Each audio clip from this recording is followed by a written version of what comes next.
ऐसा धोखा हमारे साथ किया, भोगोगे तुम। ये जो निकलता है ना भोगोगे, ये अकाट्य होता है। क्योंकि किसी का भी हृदय, मान लो किसी भी जीव जंतु को आप कष्ट दें और उसका हृदय आह भर जाए, तो वो आह वज्र की लीक है, तुम्हें भोगना पड़ेगा। वो आह किसी की ना लेना जिंदगी। कोई ऐसा कोई आह भर करके कह दिया तुम समर्थ हो, हम तो कुछ कर नहीं सकते, और अंदर से दुख, फिर तुम्हारी सामर्थ्य काम नहीं करेगी, मिट्टी में मिला देगी। ऐसा नहीं कि आप जो कर रहे हैं कोई देख नहीं रहा, कोई हिसाब किताब नहीं, जो कर रहे हैं अवश्य में भोक्तव्यम, बहुत सावधान।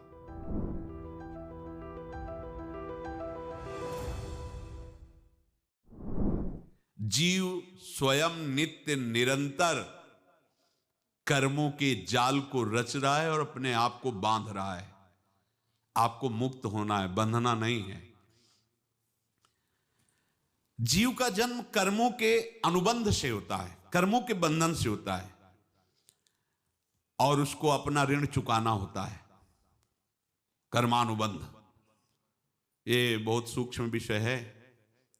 जैसे आप जिस परिवार में जन्म लिए हैं, तो उस परिवार के लोगों से आपका ऋण है, इसलिए उसी परिवार में आप आए हैं। और ऋणानुबंध, उसको बिना चुकाए या बिना वसूल किए आप वहां से जाएंगे नहीं।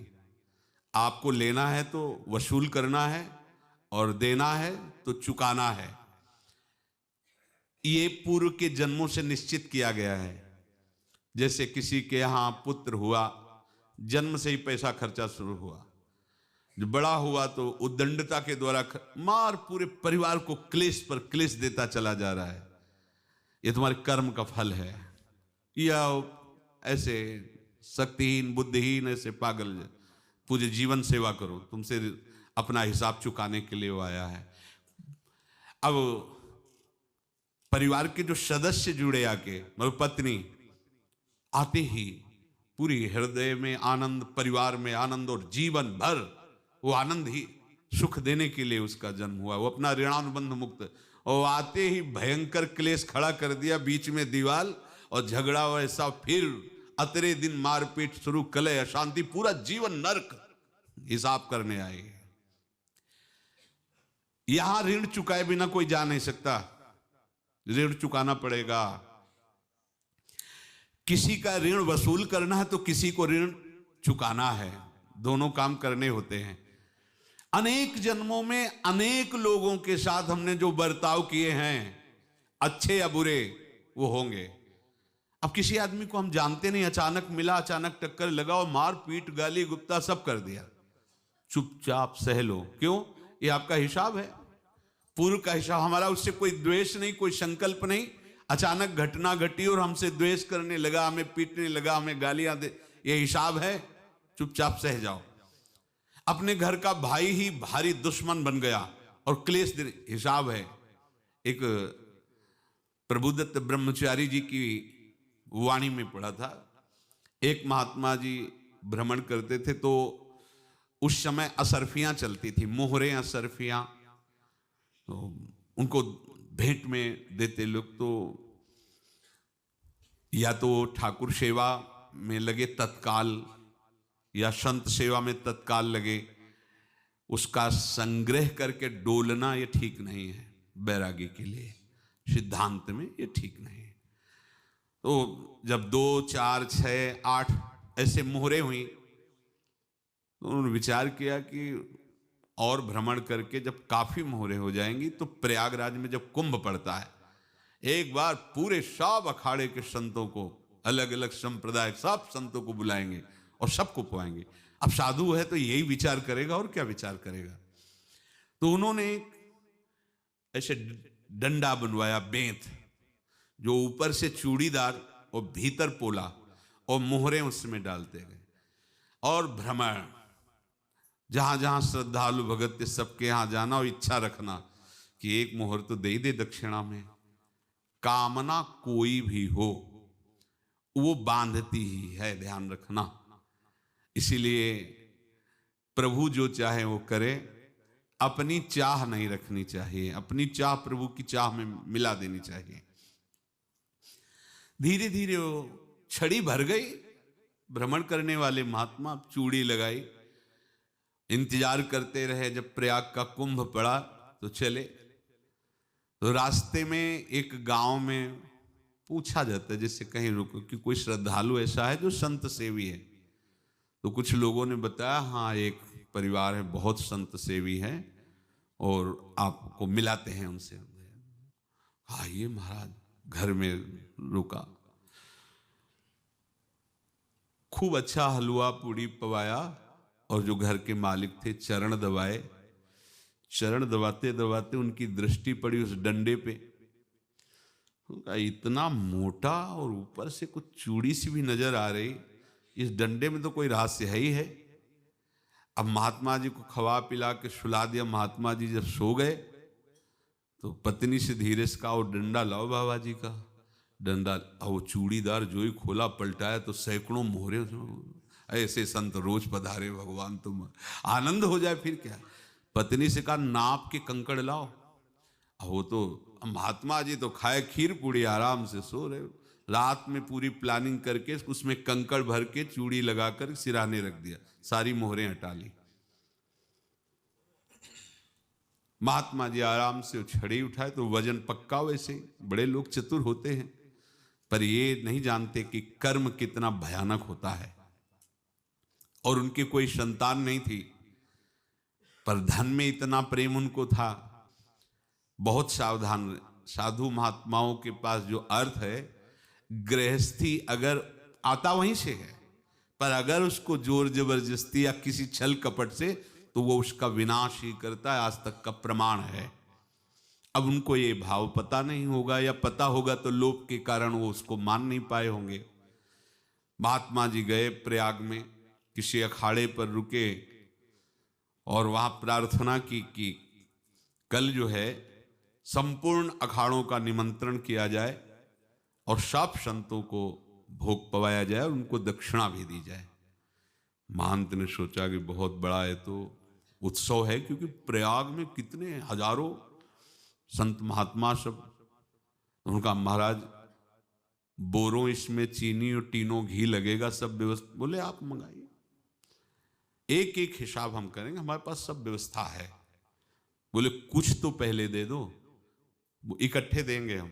उनको था कि अगर हम छड़ी खोला और दो चार मोहरे दी, किसी को पता लग गया तो गड़बड़ हो सकती। बोले हम भंडारे के समय आखिरी में सब कुछ आपको दे देंगे। ठीक है। वो अपने पास से पैसे लगाकर खूब जितना सामग्री सब लाए, लाखों की, और सब संतों को निमंत्रण कर दिया। संत जन निमंत्रित हो गए, भंडारा बन रहा है। तब वहां के महंत है और उनका देखो भंडारा भी बन रहा है, संतों को निमंत्रण।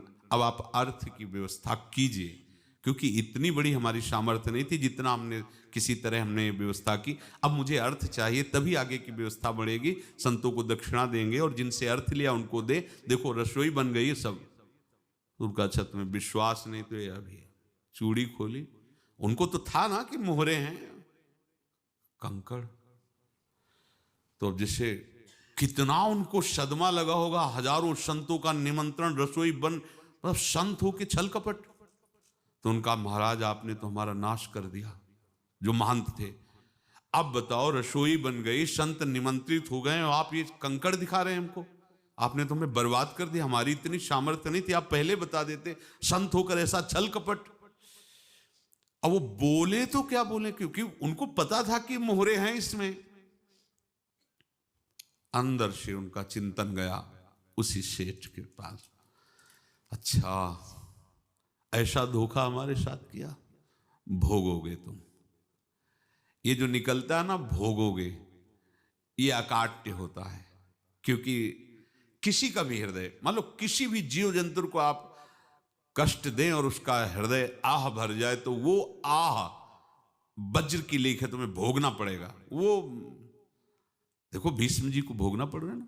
सांप को ऐसे धनुष की नोक से उठाया और बंबूल के कांटों के ऊपर फेंक दिया, कई दिन तक छेदा हुआ, वो आह भर करके मरा। तो आपको 6 महीने बाणों की सैया पर आह किसी की ना लेना जिंदगी में। कोई ऐसा कोई आह भर करके कह दिया तुम समर्थ हो, हम तो कुछ कर नहीं सकते, और अंदर से दुखी, फिर तुम्हारी सामर्थ्य काम नहीं करेगी, मिट्टी में मिला देगी। फिर ये तो संत थे और भगवत आराधना के लिए, संत आराधना के लिए ही ऐसा किए हुए थे। अब इनका कैसे मुंह दिखाएं, अब क्या करें। सुबह संत जन आएंगे, सबके बीच में हमारी कि देखो इन्होंने, अब क्या करें। गए और संगम में जाके छलांग लगाई, अपने प्राण त्याग दिए। अब उनके तो पास मोहरे थी और व्यापार बढ़ा, और 9-10 महीने बाद ही लड़का हुआ। अब तो उनको कि संत फलीभूत हो गया। देखो व्यापार चल रहा, लड़का नहीं होता था, लड़का भी हो गया, बड़ा आनंद छा रहा है। जब से वो प्रकट हुए और धन की वृद्धि शुरू हो गई, पढ़ाई लिखाई में उनके खर्चा हुआ सब, बस बीमारी शुरू हो गई उनके शरीर में, अब उसमें पैसा जाना शुरू हुआ। इतने आसक्त वो दोनों हो गए कि कुछ भी हो, व्यापार ठप, संपत्ति बेचना शुरू। तो उन्होंने कहा कि बेटा मैं क्या कर सकता हूं तुम्हारे लिए। बोले हमारी अंतिम इच्छा है प्रयाग चलो, और जितने प्रयाग में संत महात्मा सबको एक बार भंडारा करवाओ, हमारी इच्छा अंतिम है, क्योंकि अंतिम यही इच्छा थी। तो बोले अब ज्यादा संपत्ति तो नहीं रह गई, तो बोले घर बेच दो, मेरे लिए ही तो है, बेच दो। मुझे लगता मैं बचूंगा नहीं, पर मेरी अंतिम इच्छा पूर्ण कर दो। घर बेच दिया, जेवर बेच दी। वहां गए, जब संत सेवा की तो बोले मुझे संगम तक ले चलो। संगम तक ले गए और बोले समझे तुम चुराए थे और हमने उसको छीना है, कुछ नहीं रह गया तेरे पास कुछ, अब केवल ममता और आसक्ति में जलकर मर और नरक प्राप्त कर। मैं वही महात्मा हूं जिसकी तूने मोहरे ली थी, शरीर छोड़ दिया। महात्मा को जन्म लेना पड़ा और इनको दुर्गति भोगनी पड़ी। ऋणानुबंध होश में, ऐसा नहीं कि आप जो कर रहे हैं कोई देख नहीं रहा, कोई हिसाब किताब नहीं, जो कर रहे हैं अवश्य में भोक्तव्यम, बहुत सावधान। अनेक जन्मों में अनेक लोगों से जो कुछ लिया दिया है, इस लेने देने को मिटा देने के बाद ही तुम मुक्त हो गए। इसीलिए एक उपाय है, लेना न देना मगन रहना। क्या? मालिक को समर्पित हो जाओ, मालिक को अपना माना हुआ समर्पित कर दो, खत्म। अहम त्वाम स्वरूपापेभ्यो मोक्षयिष्यामि, सब खत्म, आगे पीछे लेना देना सब खत्म। एकादश स्कंद में भगवान श्री कृष्णचंद्र जी ने कहा जो मेरे चरणों का आश्रय लेकर भक्त मेरा भक्ति करता है, उसके पितृ ऋण, मातृ ऋण, देव ऋण, ऋषि ऋण, सब ऋणों से मैं मुक्त कर देता हूं। बस यही एक उपाय है जो इसके बंद करने का उपाय भक्तों के लिए है, वो यही है, भगवान की शरण में होकर अपना माना हुआ पूरा भगवान के अर्पित कर दो। अर्पित करने का तात्पर्य उसमें अहम हटा दो। त्वदीयं वस्तु गोविंदम तुभ्यमेव समर्पये। जिनसे तुमने सेवा करवाई है उनकी सेवा करनी पड़ेगी, जिनसे तुमने जो कुछ लिया है उनको देना पड़ेगा। ये लेने देने का व्यापार जब तक समाप्त नहीं होगा तब तक तुम्हारा जन्म मरण चलता रहेगा। अब आपको यहां समझना है, यदि आपसे किसी ने पैसे लिए बेईमानी करके नहीं दे रहा है तो आप उसको गाली मत दीजिए, आपने बेईमानी की थी इसलिए आपकी बेईमानी हुई है, ले गया, कोई बात नहीं है, बंधन से मुक्त हुए, जो बोझा था चला गया। उसको ऐसा ना देखे कि ये बेईमान हमारे रुपए मार लिए, अब जो कुछ होगा देखेंगे। अगर आप आगे नया कुछ करते हैं तो फिर आगे का हिसाब आपको भोगना पड़ेगा, ध्यान रखना। ऐसा नहीं है कि आपको भोगना नहीं पड़ेगा। एक ही उपाय है कि अब जो शरीर धारण किए इसी में जो भोग ले, आगे ना होना चाहिए। तो क्या करे? सर्वतो भावेन भगवान की शरण ले ले। ये तो सर्वाणि कर्माणि मयि सन्न्यस्य मत्पराहा अनन्ये नैव योगेन माम ध्यायन्तु उपासते तेषामहं समुद्धर्ता मृत्यु संसार से। ये बड़ा कठिन है पार होना, कोई छोटी मोटी बात है। एक महात्मा बाल्यावस्था से भजन करते थे, शालिग्राम भगवान पास रखते थे और उन्हीं की आराधना करके बस पाठ नाम जप और भ्रमण करते थे।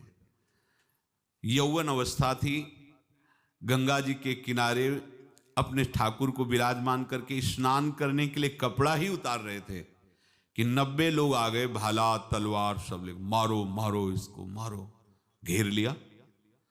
तो उन्होंने हाथ जोड़कर कहा हमने क्या अपराध किया, कोई सुन ही नहीं रहा। तो उन्होंने कहा मार तो डालोगे ही आप 90 लोग, हम कोई अस्त्र शस्त्र तो लिए नहीं, एक बार हमें गंगा में डुबकी लगा देने दो और अपने ठाकुर को स्नान करा देने दो, फिर इसके बाद आप मार देना। भगवत इच्छा से वो लोग रुक गए, स्नान किया और अंदर से प्रार्थना की, प्रभु ये क्या लीला है आपकी, आपके सिवा मेरा कोई है नहीं और ये मुझे मारना चाहते हैं। तो भगवान ने जानते हो क्या कहा उनके अंतर में, तुम मेरे में ध्यानस्थ हो करके शरीर को छोड़ो, ये लोग मारेंगे। ये मेरे भजन का फल है कि तुम्हें 90 जन्म नहीं लेना पड़ेगा, एक ही जन्म में 90 मिलके, तुमने 90 हिंसा की थी पूर्व में, तो तुम्हें 90 बार जन्म लेना होता और एक एक करके मारते। ये मेरे भजन का प्रताप है कि एक बार में ही 90 का हिसाब हो जाएगा। तुम आंख मूंदो, मेरे ध्यान में मगन रहो, मेरे प्रताप से तुम्हें कोई चोट नहीं होगी और स्वाभाविक मूर्छावस्था में प्राण तुम्हारे छूट जाए। ऐसा ही हुआ, ऐसा हुआ।